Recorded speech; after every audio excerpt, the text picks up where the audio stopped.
Hello there, Gary Turner, founder of Hexo Change here. I hope that you are doing well. Happy New Year to you, wherever you are in the world. Yeah, 2nd of January 2022. Who would believe it? Where the heck did last year go? But I hope you're keeping safe and well as possible. It's been a really crazy couple of days. I had a nice week off, actually, myself, in between Christmas and New Year. Been doing a big old reflective exercise here, looking back at the last 12 months, learnings, challenges, insights, connections, explorations, and it's just been a really rich couple of days, really trying to sort of make sense of all of the different weaves and interconnections that have emerged the last 12 months. But the reason I'm going live today is there is a particular blog that I have not yet narrated. And it's a blog called Exercising My Right to Oppress. And I recorded it originally on the 22nd of October 2021. So it's nearly 3 months old now, but I feel that the messaging is as important as ever, particularly as we go into this, what I think is going to be an incredibly transformational 2022 on many levels. So let me share my screen. If you end up joining me live or watching this back, I appreciate you doing so. And again, I'm just really narrating this content. I just want to make sure that it's available in as many forms as possible, people learning different styles. And of course, different people have different levels of ability or disability of the senses, depending on our life's journey. So let me get into it.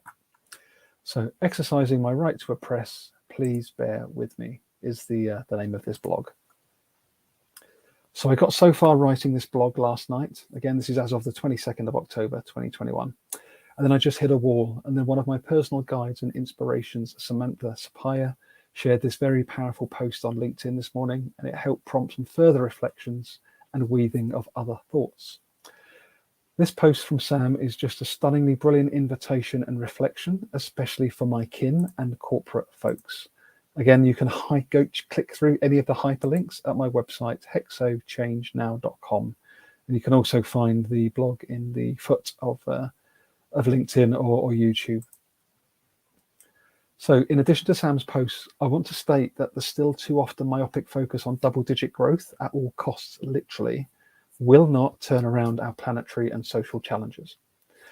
Seeking to do that while seemingly striving to be more sustainable is one of the weirdest oxymorons of our time.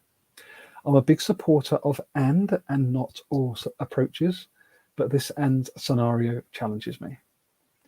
So engaging in mergers and acquisitions, otherwise known as M&A, to further inflate unsustainable growth will not turn around our planetary and social challenges. Dominating markets and in turn people in countries often unseen and unheard. Just look at your clothing and the made in X labels and see below my example here. This will not turn around our planetary and social challenges. When is enough enough? Question mark. Maybe enough is already too much. Question. Indeed, we know this to be true. So we will not trade or theorize our way out of the current collapse. It will take deep vulnerability, humility, and letting go in cross-sectorial, cross-functional community to reimagine and co-create what next looks like. And it better not be anything like a version of normal of those years gone by that I used to subscribe to so easily. So back to my exercise. As I finished my shower last night, again, I wrote this on the 22nd of October 2021. Only a tiny bit proud of at least you moved your arse last night, and a thought popped into my head, where has your gym kit been produced / manufactured? So I started to look at each item of clothing. My Adidas top made in Vietnam. My Sondico shorts made in China. My Sondico gym skins made in Laos. My Brooks trainers made in Vietnam. Now, on the surface, you may read this and go, so what? Very innocently. I used to just not think twice about this stuff, honestly. But this is how the world that we inhabit and the way the Western world operates. And we tend to believe, I used to believe, that we had no other choice but to play our role within it.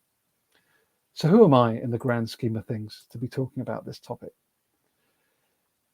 It's hard, and I'm still learning, working out loud with this post. I am so work in progress, like all of us are as humans. But in case of value to you, I wanted to offer some reflective questions. And I also sit in this with you. As I did back in October, I continue to do so today. Are you aware of where each of the above countries even are situated in the world? What stands out to you as you review the country list that I shared above? Would you be prepared to pay a higher price for these 4 gym garments? And again, different question to can you afford to based on everything else, but just bear with the question. Do you really need these garments? Question. And how often do you get curious about where your clothes, food, drinks, etc. really come from? Again, all open questions. And what stands out to me when I review where these garments are manufactured is that they are all manufactured in what is called the Global South. So the Global South is a bunch of so-called developing countries that are so often laden with debt and colonial impacts from the so-called developed countries, such as mine in the UK. The reason this matters is that by me buying the above garments without being conscious as to where they're being manufactured, I am directly and personally oppressing other equally valuable, yet unknown and unseen human beings. That's a bit deep, Gary, you may ask, but just think about it. The more we buy cheap, lower cost products from Global South countries, their prices and wages stay suppressed, and we extract goods from their regions and chemicals and other raw materials, leaving them with low standards of living and a fight for their own local way of life, which quite often I'm learning they are highly likely way happier with, with what they have compared to what we continue to strive for in the West. It's a reminder that everybody and everything is connected. Even if we do not see that for ourselves, this fact is very often the case. So there's no malice, no judgment intended with this post, just an in-the-moment reminder and challenge for myself and for you to stay curious, and an invitation to follow Samantha Sapaya's incredible work as well. If you're curious to find a safe yet brave space to explore topics like I've explained today, and such as above, please do email me at gary.turner@hexochangenow.com, where we can see if we're a good fit, and or I can introduce you to some other amazing humans who might be able to serve your inner regeneration through connection to yourself, to other people around you, and to systems at large. So that is the blog. That's the narration for today, and lovely to see you.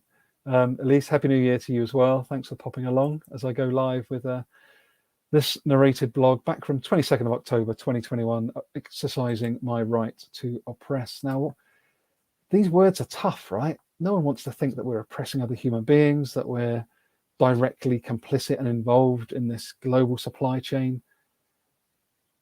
But there's this really interesting tension, and it's one that I actually wrote about this morning. If you're interested to take a look at my most recent blog, it's what I called the and. Okay, so we're talking about how do we move from a world of either or to and, this and world. I referenced it a little bit in this particular reflection today, but I've gone a lot deeper this morning on this particular topic if you fancy going and checking that out. Again, I'm somebody that is so passionate about sharing what I'm learning, working out loud, understanding how we can try together to center just relationships for collective well-being. And Sam's helped me realize over the last 12 months, that's really what my life's work is about. You know, I work in the corporate space and I value that and I really enjoy much of that. And in fact, it gives me an insight and an understanding as to the old world that is, let's be honest, dying, and helping to see and sense and help reimagine and co-create what the new world will become. Because we are at a critical inflection point. I think we all know that. We've got this crazy weather, 2nd of January today, and it's hitting 15 degrees Celsius in the UK. You know, that cannot be any version of a normal that would be healthy for us as humans, for plants, for animals, for us as a species. So stay curious. I hope you enjoyed this reflection. You can find out many more blogs, poems. There's live stream conversations that I've been involved with. You can find them at my YouTube channel as well. So if any of this is resonating with you, if anything's interesting for you, please do drop me a line at gary.turner@hexochangenow.com. Subscribe for the weekly updates that I share at hexochangenow.com, all one word. And again, please take these messages that I always share. They're from the heart. They're from a sincere place of curiosity, exploration, and just a desire to better understand, ourselves from the inside out, to liaise with one another in a much more deeper, meaningful way, and to turn around our injustices that we see in the workplace, in society, and in terms of our relationship with the planet that sustains our life. So until next time, be well, take care, have a fantastic start to 2022.